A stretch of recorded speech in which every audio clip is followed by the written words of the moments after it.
Section 1. All systems are comprised of similar parts: aluminum base track, wireway top cap, moisture-resistant MDF side ramps, plastic or MDF end ramps, a template for trimming the wall base, a concrete drill bit, and concrete screws. So we have a duplex receptacle unit with attached flex conduit and a plastic receptacle cover kit. For the installation, you'll need these tools: screwdrivers, 10 snips, drywall saw, utility knife, thin bladed tool for removing the wall base, a drill bit suitable for aluminum, tape measure, heavy duty construction adhesive and caulk gun, chalk line, pliers, hammer, builder's square, drill, hammer drill, and miter saw with non-ferrous metal cutting blade. You might also want a reciprocating saw for cutting into the wall, and as always, remember your safety equipment, glasses, and a first aid kit.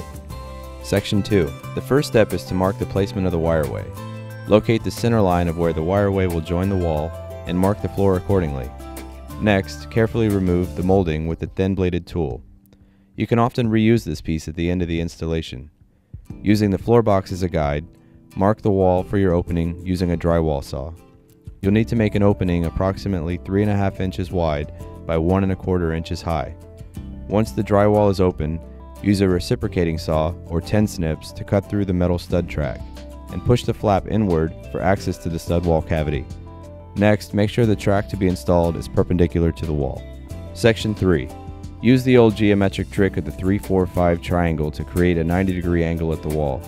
Measure 6 feet along the wall from one side of the track, then measure 8 feet out along the track. The base track comes in 8-foot segments, so we're good here. Then measure from the point on the wall to the point 8 feet out. The distance between those 2 points should be 10 feet, and you know you're square to the wall. With the track in place, measure your total distance from the wall. For our installation, that's 12 feet. Now we snap a chalk line to keep the track straight and square when we attach it to the floor. Section 4. The track comes in 8-foot segments, so to get 12, we'll cut one length in half with a miter saw fitted with a non-ferrous metal blade designed for cutting copper and aluminum. Measure and mark the track. Our next step is to drill pilot holes in the track with a 1/4 inch drill bit suitable for aluminum. Putting one piece of track under the one we're drilling makes it easy. You'll need 4 holes for an 8-foot section. When you've got those, put your track on your chalk line and use a hammer drill with a 5/32 inch concrete bit to drill through your pilot holes just over 1.25 inches into the concrete. If you're tackling the installation alone, we find it easiest to get the first and last screws in each section down to hold the track in place while drilling the holes in the middle. Use the included 1.25 inch screws and hand tighten so they don't break. A drill probably isn't necessary at all. They go in very easily. Section 5. Take the conduit and receptacle and place them into the track, marking the holes where the receptacle will be screwed into the base track. On your marks, drill holes just barely through the aluminum with a regular drill and a 1/4 inch drill bit. Through these holes, drill into the concrete with a hammer drill and a 5/32 inch concrete bit.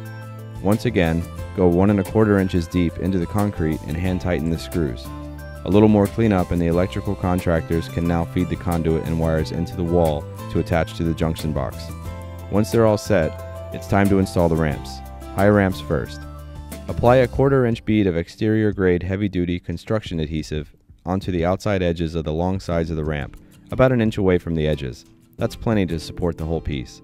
The adhesive is permanent, but it can be scraped off if the system ever needs to be moved. Press each piece down, high side up against the aluminum track. You'll see the pieces are scored to allow the ramps to seat properly on the floor slab. To allow for any possible expansion, be sure you use 1/8 inch spacers in between the ends of each ramp. Section 6.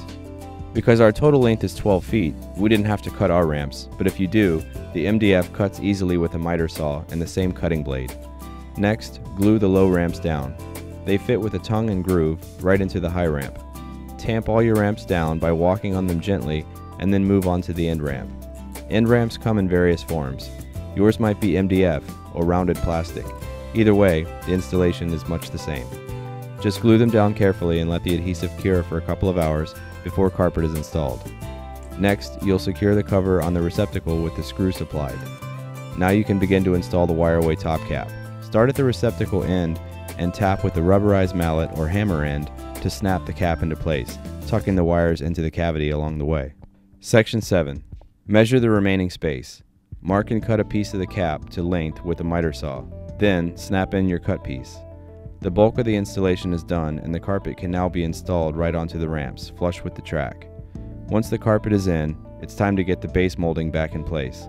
Using either the piece you removed or a new piece of molding, place it along the wall and use the template provided to mark a guide for trimming the molding to fit along the ramps.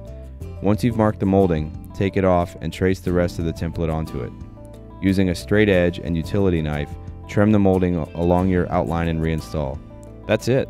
The whole process usually takes less than 2 hours and works in almost any environment. For more information about installation or on any of our products, log on to Mockett.com.